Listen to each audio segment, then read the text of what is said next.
You are Locked On Braves POSTCAST, part of Locked On Sports Atlanta, your team every day.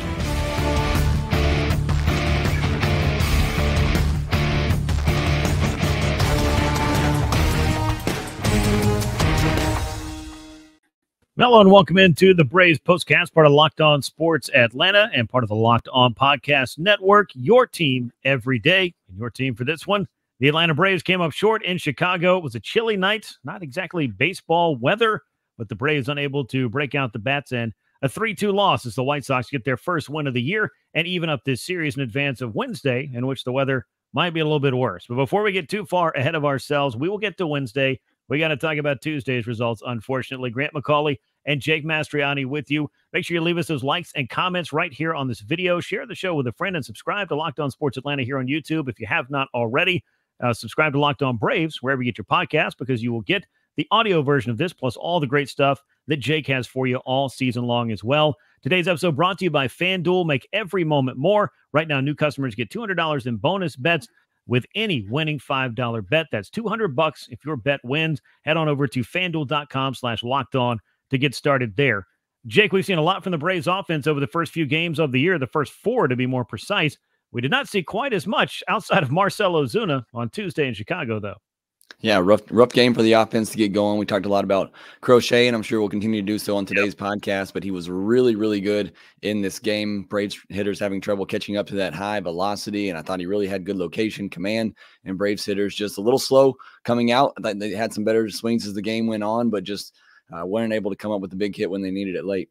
Yeah, it felt like there were a couple opportunities late in the game. We'll get into all of it, obviously, as we roll on here, but you just thought that maybe that one hit was just, one batter away. The next guy was going to have a chance. The Braves got some opportunities, as Jake pointed out, late once the bullpen got involved. But you got to give a lot of credit to Garrett Crochet. He has put together 2 outstanding starts, moving from the bullpen, where he had been a reliever in his young career, into the rotation and kind of thrust to the front of that rotation when Dylan Cease was traded away.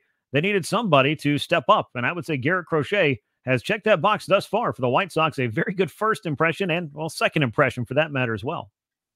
Yeah, again, I mentioned him a lot on Locked On Braves. I talked about him yesterday. Watched his first outing, and the kid is just electric, and Braves fans got to see it tonight. I mean, with the fastball just sitting in the upper 90s. I mean, he got, clearly, in my mind, him and Kopech, who we saw a lot of in this game, they have the biggest stuff and some of the best stuff on this team, and the Braves had to deal with that for the majority of this game. But you look at Crochet, I mean, 18 whiffs from this Braves team, not something you typically see a lot for a Braves offense. A lot of it coming on that fastball, something that he didn't use a lot in his first start that I thought was a really effective pitch for him tonight was that cutter. You saw it a little bit. It gives you some variance from that fastball, a little bit of a dip in velocity, and obviously with that cut movement on it. So that's another pitch that really he started to incorporate a little bit more today to keep Braves hitters off balance. And again, what I have really been impressed with the most with Crochet is just the command. You talked about it yesterday, the walk per 9 he's had in his career as a reliever. That typically doesn't translate well over to being a starter, and all of a sudden your command just getting better. But that's what we've seen, at least through the 2 starts of this season for Garrett Crochet. So to be able to sit 96.6 mile per hour average on the fastball, have that cutter to mix in, and a really good slider, and have great command with all of those pitches, Crochet may be looking like somebody that's going to help lead this White Sox rotation in the future. Yeah, and they need all the help they can get, obviously, in the midst of this rebuild, not only, trading away Cease, but also just trying to figure out who is going to file in after him, as there have been quite a few pitchers traded out of Chicago over the last couple of years. And one of those, though he had moved to the bullpen, so a lot of similarities, I think, between these two guys in big arms, is Reynald Lopez, who was traded a couple of times last year out of Chicago and ended up signing a 3-year, $30 million contract with the Braves. So $10 million per season. I think the expectation was that he was going to be in the bullpen, but then the Braves said, you know what, we're going to stretch him out and see if he has a little bit more mileage, if he has a little more tread on the tire as a starting pitcher. And I was impressed with Reynald Lopez and his Braves debut. 6 strong innings for him. His first start since 2022. Didn't allow a run until the 6th inning. In fact, this game was scoreless into the 6th. And I would say, Jake, that if you were looking to see if Reynald Lopez was capable of covering the innings and having the ability to kind of hold some velocity, I thought he looked pretty good. I know he threw harder out of the bullpen, but he was throwing plenty hard on Tuesday night as well. Yeah, average fastball velocity 95 miles per hour. Look, it's not the 98 that we saw last year. The mile per hour is down about 3 miles per hour from last season where he was in the bullpen, but still very effective. Again, similar with Crochet. I thought the location and the command was very good on a night where, it was cold conditions. That it's not great for either side, I don't think, for the hitters or the pitchers, but credit to both of these pitchers because I thought they had a great command on the evening. And Lopez, I mean, it was primarily fastball slider for him that he used in this one, mixed in a couple of curveballs through one changeup. Didn't quite get the swings and misses as Crochet, 8 whiffs on 40 swings, but still overall just really good. The only thing I saw with Crochet is he apparently doesn't know the new rules. Threw over one too many times to first base, led to a runner getting to second. And then there was a couple of times where the pitch clock was running down and you saw Chadwick Trump have to call time to get him out of those situations. So maybe a little bit of nerves in that as well later in the game, some runners on base, but that was the only real thing I saw in Lopez that in this start, that's something maybe just to clean up a little bit, but the stuff overall, the command and all that looked really well. Yeah, we'll talk a little bit more about Reynaldo, but for a first time out for his Braves debut, certainly pitched well enough to win this game. Unfortunately, the Braves offense, which, we've talked a lot about over the first 4 games of this season, Atlanta had pounded out, I believe, 34 runs in 4 games, if my math was correct, to open the year. Had a tough time, got a couple of home runs from Marcell Ozuna and really nothing else. Only 5 hits on the day for the Braves offense. We'll get into that line score and the box score a little bit more as we continue on, but you knew that the Braves offense, as powerful as it may be, is not going to be able to go out there and score 9 runs every single night. But we saw a pretty well-pitched game. A.J. Minter was unfortunately the victim of a home run. Pedro Grifol pushing the right button at the right time with Paul DeJong and sending him up to the plate to put the White Sox on top to stay. It just seemed like, for whatever reason, the Sox were just one step ahead of the Braves on this night. Yeah, a couple of tough breaks too, with a couple of runs scoring on some weak hits that just found a spot and no man's land in the outfield too. That's frustrating, obviously being the difference in the game. AJ maybe leaving a cutter too much over the plate that DeJong was able to get under and get up in that jet stream and just carried out of there. I mean, you look at the angle as a 43-degree launch angle. That feels like it normally would be a pretty easy pop-up, but that ball just kind of got up and shot out of there. So again, this bullpen's been really good. We talked about it yesterday. It's still a really good bullpen, just a little bit of bad luck tonight for a couple of key hits from the White Sox and key moments that led to a couple of runs. And like I said, that was the difference. Yeah, it did. And baseball, sometimes that's the way that it goes. And it is that game of inches, if you will. And as far as launch angle is concerned, that's really less than a game of inches when you talk about barreling a ball up. But you're right, 43 degrees. I don't think I've seen too many homers with that. I didn't dive into StatCast to find out exactly how many there have been, but it would seem like the Windy City lived up to its billing on Tuesday night as the White Sox picked up that 3-2 win over the Atlanta Braves. So we'll try to dust themselves off and take a series, weather permitting, on Wednesday as they play another afternoon game, and we'll get to that a little bit later in the show. But when we come back, we will go through the line score, the box score, talk a little bit more about Reynaldo Lopez and Garrett Crochet, both starters, converting from the bullpen back to the rotation. And for Crochet, his first taste of the rotation. Both of them look great on this night. And we'll get in some of the other key plays and all of the things that have gone on as the Braves postcast continues. Fire TV is your destination for sports, from live games to highlights to in-depth analysis. Fire TV and your Fire Stick TV, which you can plug right into your existing television, which provides access into millions of movies and TV episodes, as well as free and live TV. Whether it's opening weekend for baseball or the college basketball tournament, you're going to want to have a Fire TV, which recently created Fire TV channels to deliver a constant supply of the latest videos from your favorite sports brands, all for free. And that includes all of us here on Locked On and most of the big pro leagues and college conferences as well. Fire TV channels lets you dive into all of the in-game analysis, highlights, and more to keep you up to date on all the latest in the world of sports, March Madness, NBA, MLB, and so much more, not to mention great news, entertainment, gaming, travel, cooking videos. It's all in there for you. Just check out Fire TV channels on Fire TV and your Alexa devices. And if you haven't checked out Fire TV channels, well, you should. You can find Jake and I there. Trust me on this. You are going to want to check it out. To learn more, go to Amazon.com/LockedOnFireTV.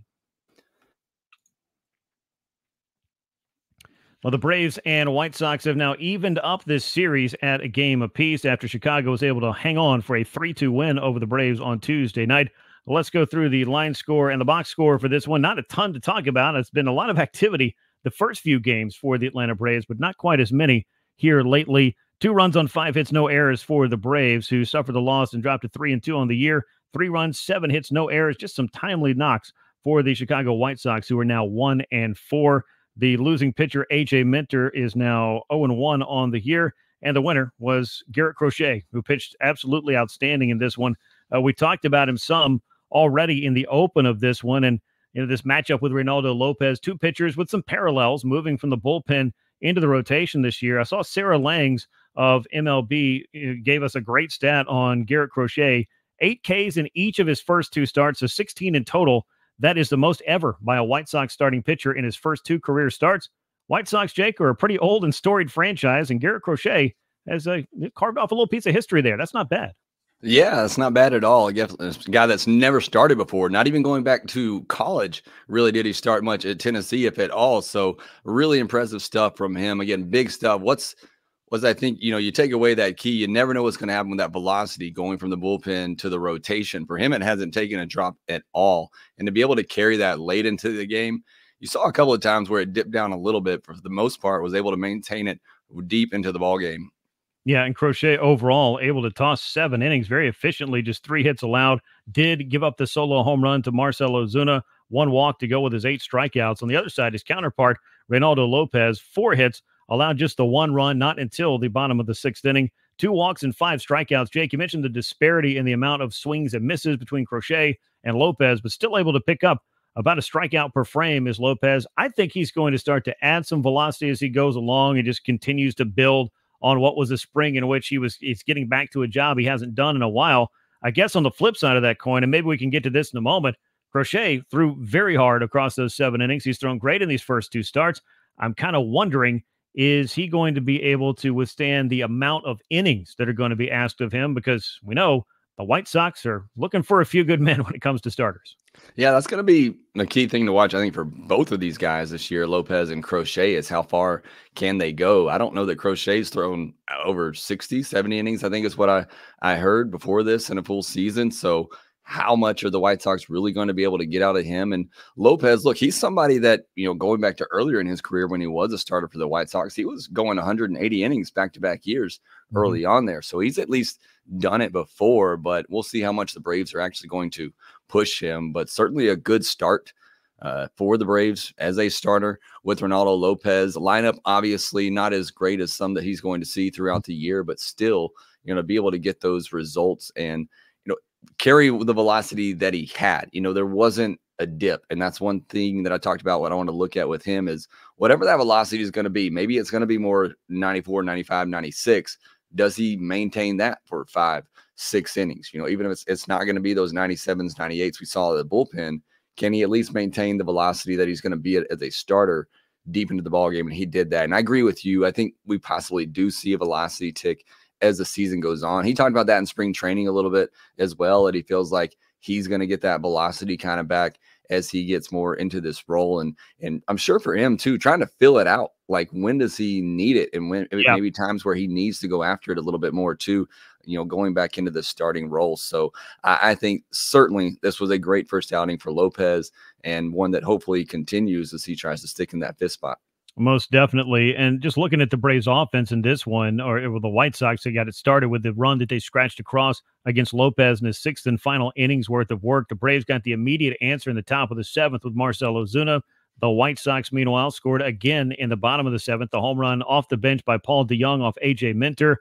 Braves got another home run from Marcell Ozuna, but the White Sox had added a run against Pierce Johnson. Again, I think some great placement for the White Sox, some fortunate placement, some bad luck, if you will, for Pierce Johnson in that particular frame. But he had looked awfully good. And, I mean, Pierce Johnson, since he put on a Braves uniform, has looked extremely good, was very curveball heavy against the White Sox, but they were finally able to solve it and string a few hits together there as they scratched across what ended up being a very important insurance run in the bottom of the 8th. But worth noting, in both the 8th and the 9th innings, the Braves had some chances, a couple of walks, a call that went their way on what could have been a strike him out, throw him out double play with Ronald Acuna at the plate, and with Jared Kellick, who just come off the bench to draw a walk to get himself on base, gunned out at second. But that ball 3 ended up being called ball 4 on that pitch rather than strike 3. I don't know if any of that made sense, but I think you know what I mean. And the Braves had something going and were unable to get the big hit in that one and got a couple of men on with 2 outs. What an at-bat by Michael Harris as well in the 9th inning. Just unable to get the big hit they needed in the 8th. Austin Riley hit it hard, but into a double play. And with 2 outs and 2 on, just unable to find that hit from Travis d'Arnaud in the 9th. It's just kind of a night where the White Sox were able to do just enough, and the Braves just kept falling short in their opportunities to maybe scratch across the run and finally break through. Yeah, I thought that spot there with Acuna, the call going his way, it could have been a strike him out, throw him out to end the inning. Instead, the inning continues. Riley comes up, bases loaded, crushes 197.7 miles per hour off the bat, but right to Moncada for the easy double play there. I thought that was going to be the moment where momentum was shifting into the Braves' favor. They were having some good at-bats, but just wasn't meant to be on this night. I'm glad you mentioned the at-bat for Michael Harris there in the 9th inning. You and I have both talked about him. A lot of people, have talked about Michael Harris as perhaps going into that all-star, superstar type of level this year. That at-bat right there, to me, says a lot about Michael Harris and who he is and who he's growing into. I mean, those were 100-mile-per-hour fastballs dotted up and away that he was just fouling off, and took a really good slider down and in as well after seeing all those fastballs up and away. That is a big league at bat by Michael Harris to keep the game going, give the Rays a chance. Ultimately got in scoring position after Arcia got one inside. I talked about the velocity with Crochet, but Kopech too, with all those pitches, over a 30-pitch outing for him. And he threw one just 94, well below his average on the night. Arcia able to sneak it through the left side. But that at bat by Michael Harris, it's a small thing in a game, the 3-2 game early in April, the Braves are going to lose, but it spoke big for me in just the fact that was a really difficult at bat for him. And he was able to foul off some tough pitches, take some good pitches to keep the game going. Yeah, and those are the kind of things that they build over time, and the little things are big things over the course of a baseball season, and it does give you an indication of just how good this guy is, because you're right. I mean, this was 100-plus mile-an-hour fastball after 100-plus mile-an-hour fastball over and over, able to work that walk, get himself on base with 2 outs. Orlando Arcia had 2 hits in this game as well. He had 2. Marcell Ozuna had 2. The other hit belonged to Adam Duvall. Otherwise, they were hard to come by, but you're right. I mean, having Austin Riley up there on his birthday with the bases loaded, you thought maybe that was going to be the moment for him. It was not. And how many great, at-bats and important hits has Travis d'Arnaud came up with? It just seemed like the Braves had 2 of the guys they needed in that spot, just unable to come through with the big hit. But that's going to be the case over 162. Some days you're going to win 9-0. The next day you might lose 3-2. And that's exactly what happened to the Braves here against the White Sox, who I was pretty sure weren't going to be the first team in baseball history to go 0-162.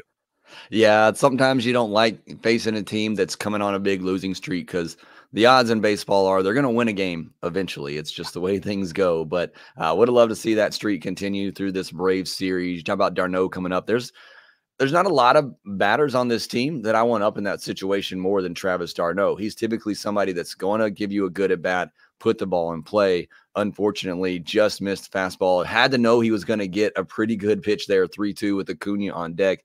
Just got under it a little bit. But like having d'Arnaud there in that situation, he's in because Kellick pinch hit for Chadwick Trump the previous inning. So Travis d'Arnaud comes up in that big spot there. And again, just unable to come through with that big hit. That was just having to be the case for the Braves, as they had some chances late after really not much going on early in this game with Crochet kind of mowing them down. Yeah, it's kind of funny. It's like once they got Crochet out, you felt like maybe if they'd been able to play 3 or 4 more innings, if for some reason they'd gotten Crochet out earlier, maybe this plays out altogether differently, because the White Sox, not exactly the deepest and best bullpen in baseball. Maybe they would have found a way. I think that's one reason why you saw Kopech approaching 40 pitches to try for a 2-inning save. And it's funny that the converted reliever ends up throwing 7 innings, and the converted starter, who's now moved to the bullpen because he does have a great arm, is the guy that ended up closing it out. I do want to talk about Jarred Kelenic for a moment, because we've seen him come in a couple of different spots, pinch hitting for Chadwick Trump. It drew a walk, and this one doubled a couple of days ago in Philadelphia. This is a guy that just keeps finding his way on base. You have to be pretty pleased with not just the base hits, but also the overall approach that we're seeing from Jarred Kelenic. This speaks volumes about all the work that he was trying to do in spring training to have himself adjusted at the plate mechanically with his stance and all of the different things he was doing to get his swing the way that he wanted it to. And also, I think just to maybe take that next step as a hitter, because those minor league numbers are tantalizing. If he can do anything close to that at the big league level, and with the changes that he's adopted from the Braves hitting environment, this could be the makings of a pretty special season. And I guess I say all that to say he continues to make a good first impression.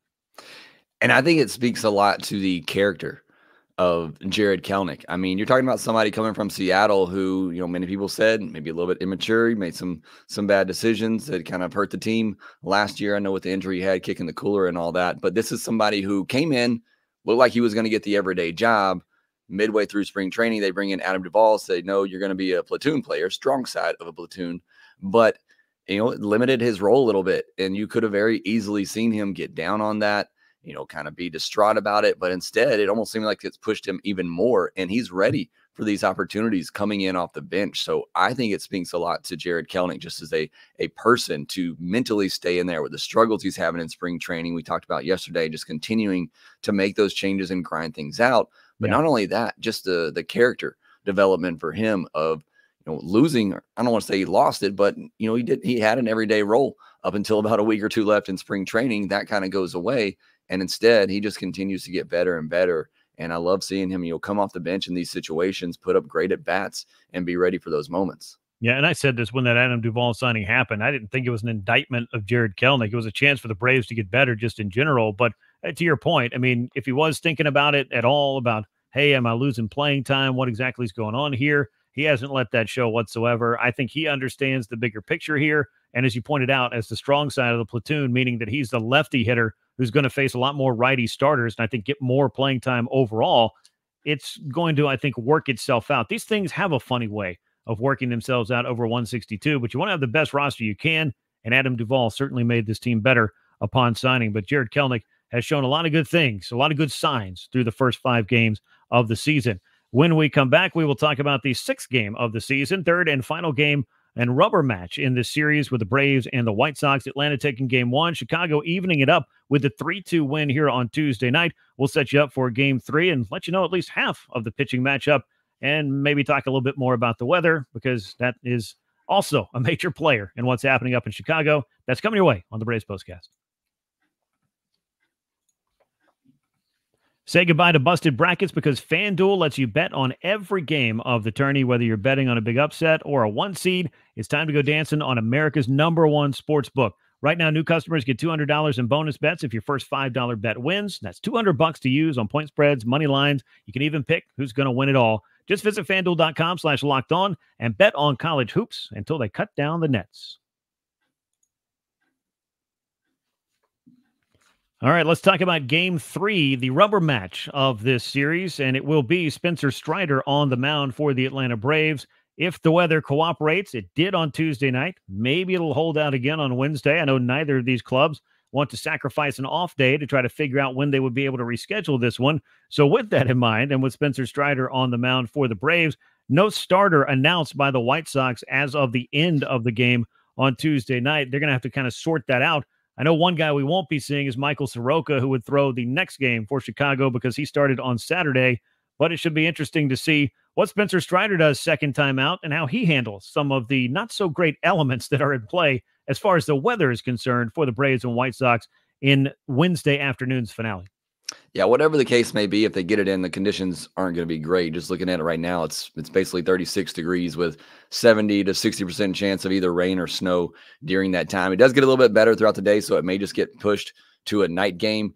Either way, after what happened on Tuesday and losing that, you really kind of want to play this game because Michael Kopech's not going to be available. That's their best bullpen arm that they have.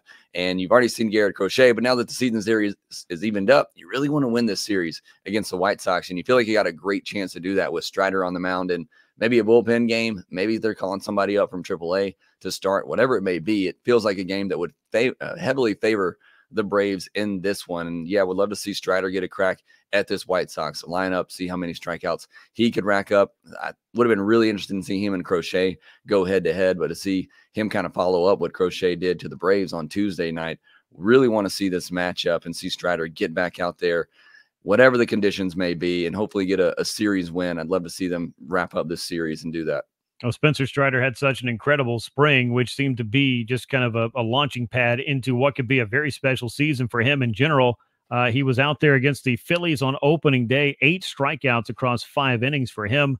looked extremely good, made one mistake, a 2-run homer by Brandon Marsh in what turned into a very long 5th inning for him. I believe he threw 30 pitches in that one, just over 80 pitches first time out. So he'll be at least there, maybe a little bit more. And as we've seen many, many times in the dugout, oftentimes Spencer Strider is lobbying for a little bit more work, but it's all going to depend on how dialed in he is and obviously the results. And the Braves offense could also play a role in that, in what they could do to give Spencer Strider a sizable cushion to work with, as he received a no decision despite the Braves scoring a bunch of runs in a win over the Phillies when he was on the mound on opening day. Strider was no decision in that one. 3.60 ERA coming in, but of course we know 20-game winner, major league strikeout leader last year with 281 of those. Expecting more of the same, I think, from Spencer Strider, as I liked the pitch mix and the way that he was utilizing both breaking balls in addition to his fastball in that opening day start.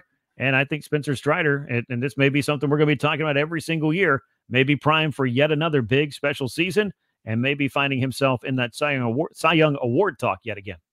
Yeah, and one thing I'm interested to see if we get to play this game is that four-seam fastball velocity. We saw the Braves really struggle with the high velocity from Crochet, the cold weather, well-located fastball velocity. And we saw Charlie Morton on Monday, when he kind of didn't have his secondaries early on, go to that four-seam fastball, and the White Sox hitters really struggle with it. So I'd be interested to see what that pitch mix looks like for Spencer Strider in this one, as it seems like four-seamers up in the zone really give these White Sox hitters a lot of trouble, again, especially early in this year. Hitters still trying to get that timing down. I think that could be a real weapon, as it always is for Spencer Strider. But if he has that velocity and is able to locate it, I think it could be a big game for him.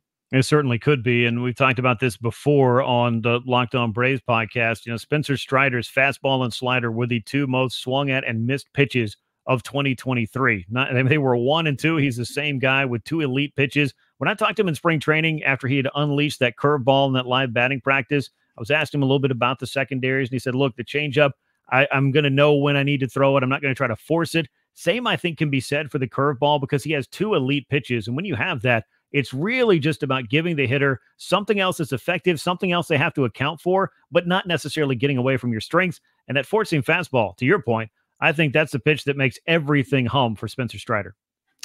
Yeah, it is. Fastball is still the well-located fastball is still the best pitch in all of baseball. And when you have a well-located fastball at 97, 98 miles per hour, that is definitely one of the best pitches in baseball. Everybody nowadays talking about induced vertical break, talking about, release and where he's able to release the baseball.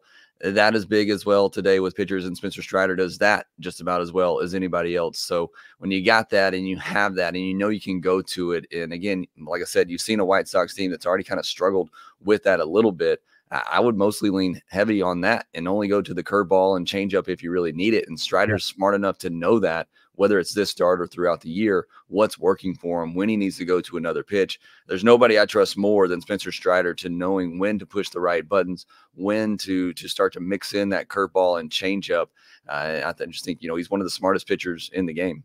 Yeah, well prepared, well studied anytime he goes out there. And of course, when you have the stuff, the talent that goes with it, that's what takes it to the next level, and that's who Spencer Strider most certainly is.